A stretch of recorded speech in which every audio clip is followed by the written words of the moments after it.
What's up, guys? I'm gonna spend $1,000 at Micro Center today to see what we can get, but I don't have a lot of time to get there because I got Tech Talk today, so obviously we brought the Camaro.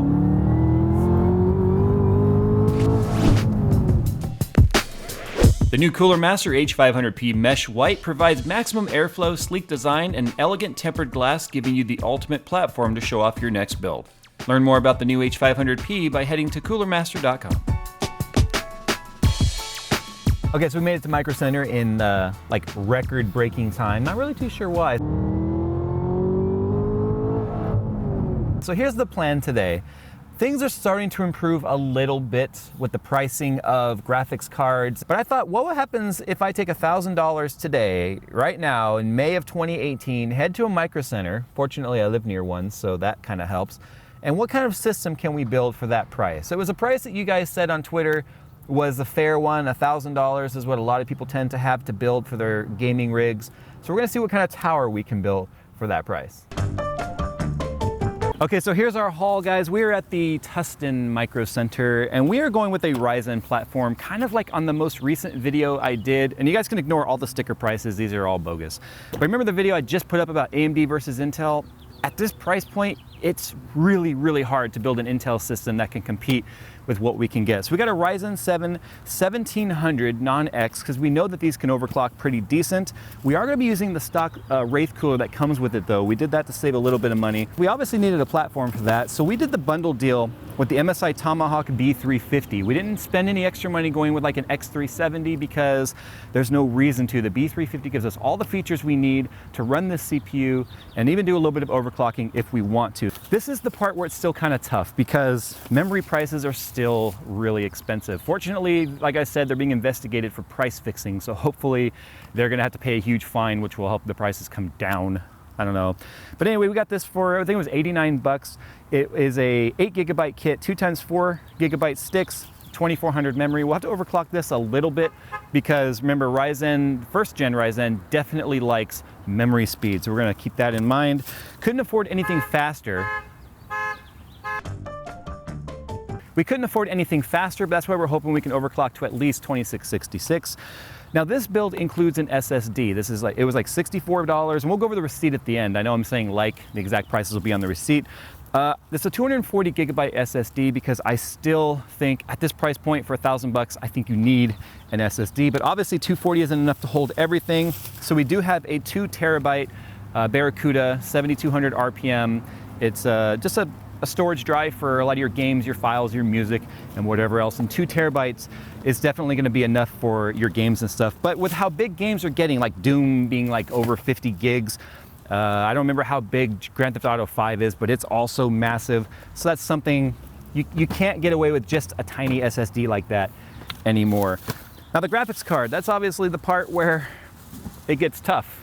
We were able to get a GTX 1060. This is the dual from ASUS. It's a white card, and it's a 6 gigabyte card because we could have gotten a 3 gig, but that's not enough, even for 1080p in my opinion. We managed to get this for, it says $419, that's ridiculous. We paid $329 for this, and it has a rebate on top of that.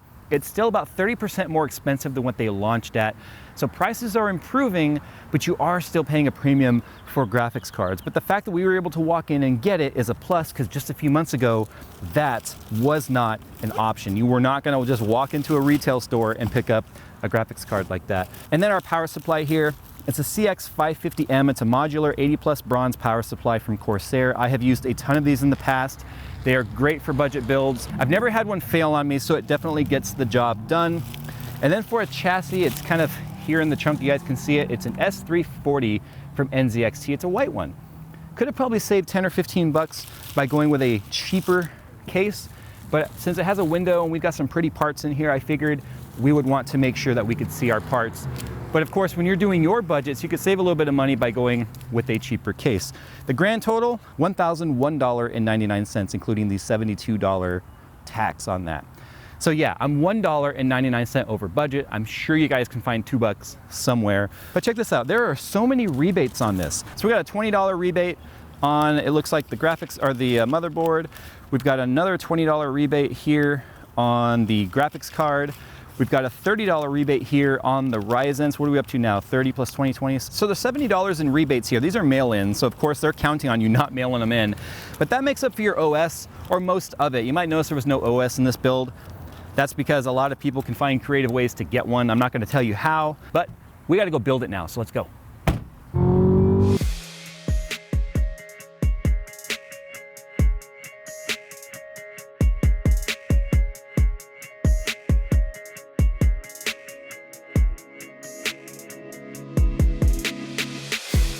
So this is my masterpiece, and the fact that it seems like it's color balanced and like a theme, well, that was actually intentional. I chose this graphics card, the 1060 Dual from ASUS, specifically because it was white, to go with the white S340 chassis from NZXT, but what I didn't expect was the color theme with the LEDs.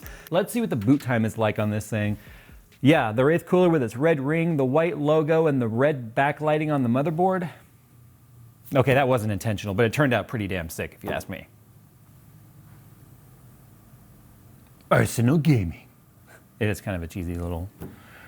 So that is our boot time here with the SSD, and that is why I will always rationale using an SSD at any price point that will allow it to happen. Now, obviously at $1,000, we made some choices here that you might want to differ with.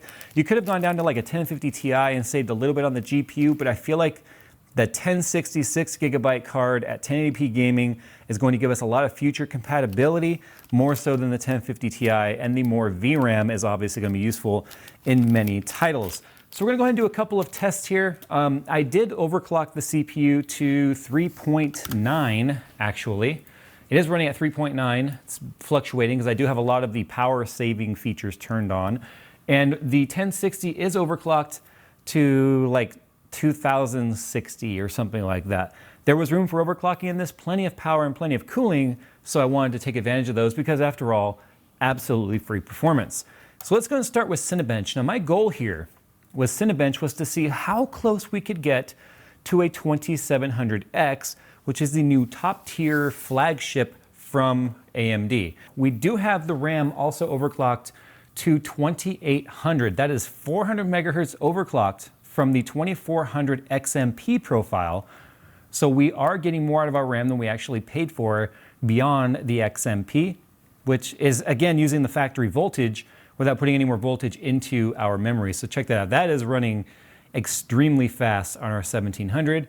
And our score is a 1723. So as you can see, we are bumping right up against the out-of-the-box settings on a 2700X. And if I remember correctly, that 1769 was with us running the much faster memory than we have with this. But what about gaming?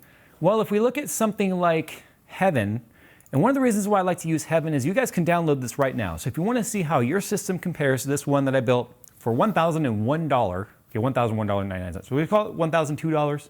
We'll call it $1,002. You can download Heaven Benchmark and compare it. So in terms of our settings, we've got anti-aliasing set at X4, tessellation's at normal, quality is at high, and then our resolution is set to 1080p. It says system, but that's the system resolution. And these settings get us a pretty good amount of FPS. So here's the 1060 in Heaven, like I mentioned, look at 75 FPS, 74 FPS, 100 FPS depending on the scene, 2088 megahertz, 51C. It'll cap out at about 63, 62C. I do have the fan curve set a little bit more aggressive. Again, free horsepower, we gotta cool it down, but we are getting amazing performance now in games. Let's go and look at like Metro Last Light Redux, because that is a title that will bring a lot of GPUs to its knees. And remember, our goal here is 1080p, 60 FPS, and it's not that hard to hit. Metro Last Light settings, 1080p, very high quality.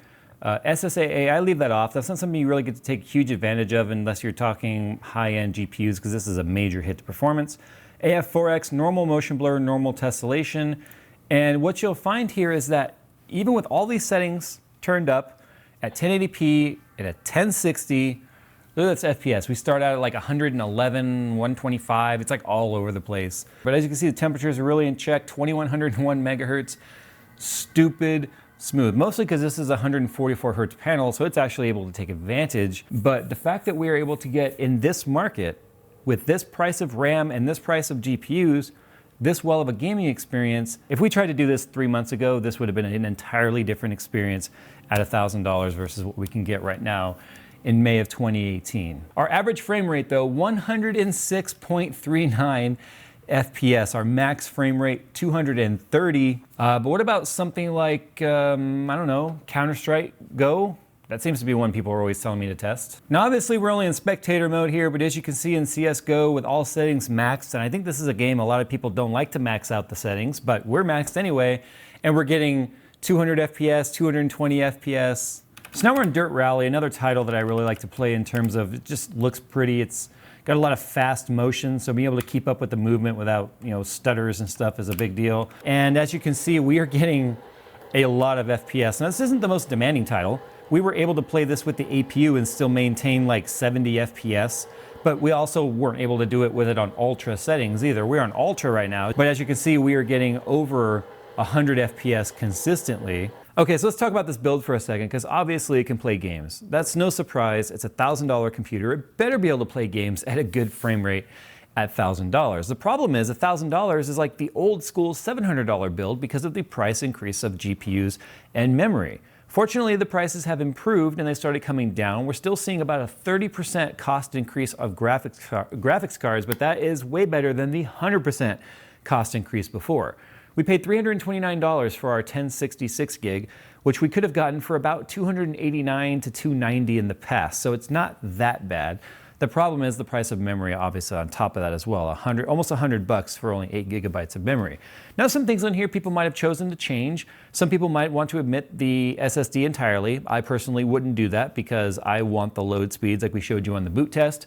Some people might want to go Intel. The problem was it was harder to get a more rounded build with Intel at this price point because of the multi-core, multi-threaded performance. And if you want to do things like live streaming, 720p live streaming while gaming, multitasking, if you want to start trying to create videos, this CPU is going to churn out videos no problem. I mean, I know it sounds fanboyish, but it really is hard to argue with the value. But if you want to go with an Intel build for the same price, you were able to get a 7600 and like a B250 motherboard. Some people might have even thought maybe you could go with a smaller GPU, something like a 1400 or a 1500 and take the money and put it into more memory.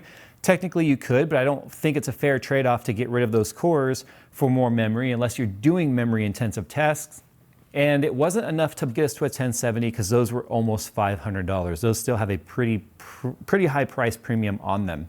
So I personally find this to be about the most rounded build that I was able to do and still maintains a theme. So there is that. Tell me what you think about this build. Would you have done anything different? And I'm gonna go ahead and put it out there right now that I'm gonna give this build away. I have no need for this build. So when I decided I was gonna do this, I wanted to go ahead and give it away to one of you guys because, I mean, you guys watch, why not? Why not give it away? Unfortunately though, this is only gonna be for North America. And yes, I can hear you guys getting mad and moaning. The problem is, it costs a lot of money to ship a computer internationally. But you'll find a link in the description below to the giveaway details. Someone's gonna win this machine, and I think it's a hell of a prize for just having to put up with me for 10 minutes or so.